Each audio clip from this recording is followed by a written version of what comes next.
வணக்கங்க. உங்க பேருங்க? வித்யா. கல்யாணம் பண்ண வீடு வந்து தோரிமான்ற ஒரு கிராமம். ரெங்கநாதரையும் கல்டாழ்வாரையும் சேவிச்சோம். நல்லபடியா சுகப்பிரசவம் வச்சு பொன் குழந்தையாவே பிறந்தது. நல்லதுங்க. அதுக்கு பொண்ணு பேருமா? என் சின்ன பொண்ணு பேரு மிருதுலா. இன்னைக்கு என் பொண்ணு இந்த அளவுக்கு இருக்கானா ஆச்சாரியரும் கல்டாழ்வாரும் தான். இன்னைக்கு அவருக்கு நான் இருக்கிற முடிக்கு நான் கடமைப்பட்டிருக்கேன் இந்த கோயிலுக்கு.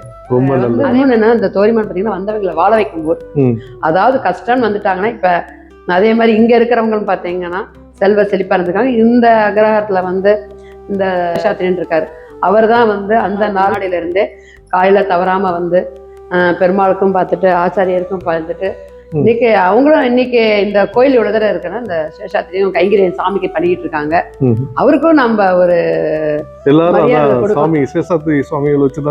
அதே மாதிரி அவருக்கு வந்து ஒரு இன்னைக்கு முடிக்க சாமியை பட்டினி போடாம எந்த ஒரு எதிர்பார்ப்பும் இல்லாம இந்த கோயிலுக்காக பண்ணிட்டு இருக்காங்க. அவங்களுக்கு நம்ம ஒரு கோடி நமஸ்காரம் பண்ணலாம்.